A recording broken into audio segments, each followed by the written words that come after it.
Hello, আসসালামু আলাইকুম। 5 minutes of channel আপনাকে স্বাগতম। আজকে আপনাদের সাথে আলোচনা করতে এসেছি। হ্যালো, আসসালামু আলাইকুম। 5 মিনিটস অফ চ্যানেল আপনাকে স্বাগতম। বরাবরের মতো আজকেও আমরা নতুন একটা ভিডিও নিয়ে এসেছি। তো যারা আমার মতো নতুন ইউটিউবার আছেন, তারা ইউটিউব নিয়ে অনেক ধরনের প্রশ্নর সম্মুখীন হন বা কি করব বা কি করব না সেটা নিয়ে আমরা ভাবতে থাকি যে অ্যাকচুয়ালি আমাদের কি করা উচিত, কিভাবে করলে আমরা সামনে আগাবো। তো আজকে আমরা প্রথমে যেটা আলোচনা করব সেটা হচ্ছে যে আমরা ইউটিউবে এসে কোন ভুলগুলো করব না। মানে ইউটিউব করতে গেলে আমাদের ইউটিউবিং করার সময় অনেক ধরনের ভুল হয়ে যায়। তো আমরা কোন ধরনের ভুলগুলো করব না বা কোন ধরনের ভুলগুলো থেকে আমরা নিজেকে বিরত রাখবো। তো প্রথমত আমরা সবাই মনে করি যে ইউটিউবে যাব এবং আমাদের ভিডিও আপলোড করব এবং সেই ভিডিওগুলো অনেক ভিউ হবে। আমরা এই চিন্তায় আমরা ভিডিওর কোয়ালিটি সম্বন্ধে কোনো জ্ঞান রাখি না। আমরা বিভিন্ন ধরনের ভিডিও আপলোড করি এবং আমরা ভিডিও শুরু করি একটা ক্যাটাগরি দিয়ে এবং ভিডিও যখন আমরা একের পর এক করতে থাকি তখন দেখা যায় যে আমাদের ক্যাটাগরি চেঞ্জ হয়ে যায় বা আমরা একই ধরনের ভিডিও দিতে পারি না। আর ইউটিউব অ্যালগরিদম এমনভাবে সাজানো যে আপনাকে ঠিক একই নিয়মে কাজ করে যেতে হবে।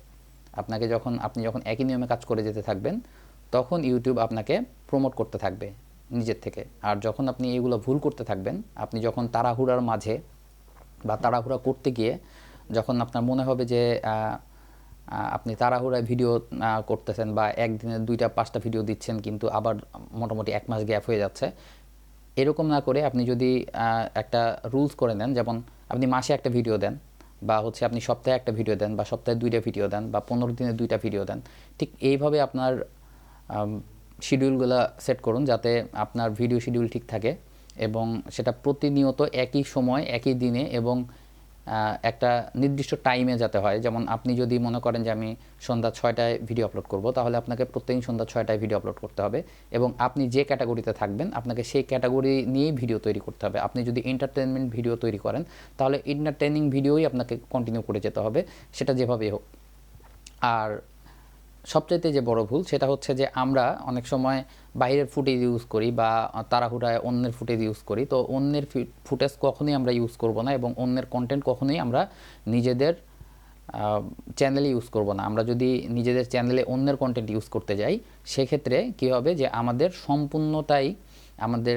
সম্পূর্ণ যে সময়টা আমরা এখানে ইনভেস্ট করব সেই ইনভেস্টমেন্টের সময়টাই আমাদের নষ্ট হয়ে যাবে এবং আমাদের নিজেদের কন্টেন্ট এবং নিজেদের হ্যাঁ, আপনি অন্যের কন্টেন্ট দেখতে পারেন, যেমন আপনি হয়তো অন্য কারো কন্টেন্ট দেখলেন এবং সেই ধরনের কন্টেন্ট তৈরি করলেন, কিন্তু আপনাকে নিজে তৈরি করতে হবে, অন্য কারো কন্টেন্ট ইউজ করা যাবে না। এবং আপনি অনেক সময় আমাদের দরকার হয় যে স্টক ফুটেজ, মানে কোনো একটা ফুটেজ ব্যবহার করার, তো আপনি সেই ফুটেজগুলো কখনোই কারো থেকে কেটে নেবেন না, আপনি স্টক ফুটেজ থেকে ফুটেজগুলো কালেক্ট করবেন। এবং স্টক ফুটেজটা কোথায় পাবেন এবং স্টক ফুটেজ নিয়ে কিভাবে আমরা কাজ করব এটা নিয়ে আমাদের পরবর্তী ভিডিও থাকবে। তো আপনারা আমাদের সঙ্গে থাকবেন, আমাদের চ্যানেলটিকে সাবস্ক্রাইব করবেন যেন আমরা যে কোনো ভিডিও আপলোড করলে সেই ভিডিওটা আপনি খুব সহজে পেয়ে যান। এবং এর পরবর্তী ভিডিওতে আমরা আলোচনা করব যে অ্যাকচুয়ালি আমাদের ইউটিউব নিয়ে কোনো কিছু করতে গেলে আমরা কিভাবে সেটা স্টার্ট করব এবং কিভাবে আমরা খুব অল্প সময়ের মধ্যে অনেক বেশি ভিজিটর পাবো, সেগুলো নিয়ে আমাদের কথা হবে। ততক্ষণ পর্যন্ত আপনারা আমার সঙ্গেই থাকবেন এবং আমার চ্যানেলটিকে সাবস্ক্রাইব করবেন। এবং আমার ভিডিওতে যদি আপনাদের কোনো উপকার হয়ে থাকে সেক্ষেত্রে অবশ্যই আমার ভিডিওটি শেয়ার করবেন আপনাদের ফ্রেন্ডদের মাঝে। ভালো থাকবেন সবাই। আসসালামু আলাইকুম।